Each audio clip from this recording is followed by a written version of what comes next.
भाजपा मुख्य प्रवक्ता रणधीर शर्मा ने कहा कि भाजपा ने उसी वक्त उपचुनाव की तैयारी शुरू कर दी थी जिस वक्त ये सीटें खाली हुई थी। उन्होंने कहा कि जगह जगह पर विकास कार्यों का आज भी शिलान्यास किया जा रहा है। भाजपा का पलड़ा भारी है, इन सभी सीटों पर भाजपा आगे है। उन्होंने कहा कि भाजपा पूरी तरीके से तैयार है। आम लोगों के मुद्दों पर हमेशा भाजपा चुनाव लड़ती है, इसलिए लोग भली भांति जानते हैं कि किसकी नीतियां जन विरोधी हैं और किसकी जनता के हित में। देखिए, भारतीय जनता पार्टी इन उपचुनाव को लेकर पूरी तरह से गंभीर है और पूरी तरह से तैयार है। जब से ये सीटें खाली हुई हैं, भारतीय जनता पार्टी ने तब से ही इनके उपचुनाव की तैयारी शुरू कर दी थी। संगठन स्तर पर हर विधानसभा क्षेत्र के कार्यकर्ताओं को सक्रिय करने की दृष्टि से हमारे प्रभारी, सह प्रभारी, संगठन महामंत्री और प्रदेशाध्यक्ष जी ने मिलकर बैठकें की हैं, कार्यकर्ताओं को सक्रिय किया है। और सरकारी स्तर पर स्वयं माननीय मुख्यमंत्री जी ने हर विधानसभा क्षेत्र का दौरा किया है, वहाँ जो विकास कार्य चले हैं उनका शिलान्यास किया है, जो पूरे हो गए उनके उद्घाटन किए हैं और बड़ी बड़ी जनसभाओं को संबोधित किया है।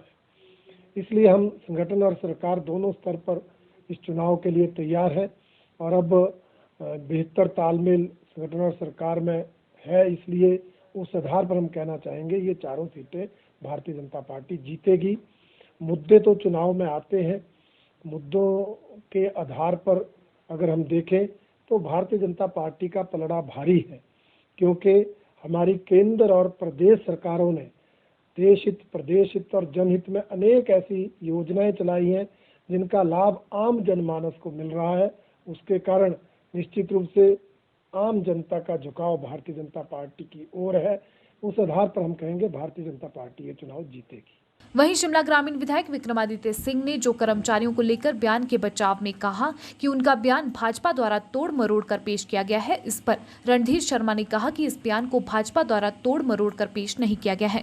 उनके कहने का मतलब यही था। देखिए, आप भी जानते हैं कि वो बयान किसी ने तोड़ मरोड़ कर पेश नहीं किया। लाइव टेलीकास्ट हुआ, सबने सुना है। और जो उन्होंने कहा, मुझे तो उस पर ज़्यादा हैरानी भी नहीं है, क्योंकि ये कांग्रेस पार्टी का एजेंडा रहा है। कांग्रेस पार्टी की जब जब सरकारें आई हैं, उन्होंने हमेशा राजनीतिक प्रतिशोध की भावना से काम किया है, बदले की भावना से अधिकारियों, कर्मचारियों को प्रताड़ित किया है। यहाँ तक कि उन्होंने भारतीय जनता पार्टी के नेताओं, कार्यकर्ताओं और समर्थकों को भी नहीं बख्शा, उनको भी राजनीतिक आधार पर उन्होंने प्रताड़ित हमेशा किया है। तो ये कांग्रेस पार्टी का एजेंडा है, जो विक्रमादित्य क्योंकि युवा विधायक है, उनके मुंह से सच्चाई निकली है।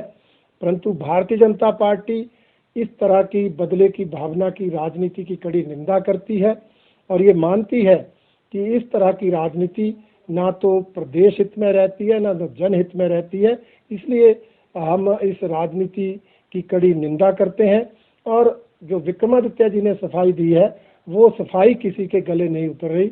भारतीय जनता पार्टी के आईटी सेल ने उनके बयान, उनके भाषण से कोई छेड़छाड़ नहीं की।